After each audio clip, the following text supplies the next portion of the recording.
Hey there. So imagine you're using your computer and suddenly encounter a pesky problem. You need to remove a work account from your Windows 11, but you're not quite sure how to do it. Well, fret not, because I've got the solution for you right here. In the solution, what you need to do is head over to your account settings and specifically look for the section called Access Work or School.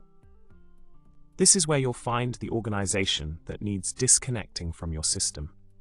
It's crucial to navigate to this specific setting rather than the more commonly searched Email and Accounts section. Following these steps will help you smoothly remove the unwanted work account from your Windows 11.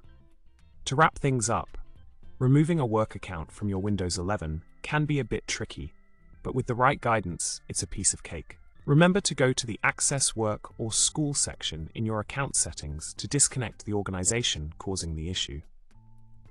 I hope this video was helpful to you. Don't forget to hit that subscribe button, like the video, and drop a comment below with your thoughts. Until next time, stay tech savvy.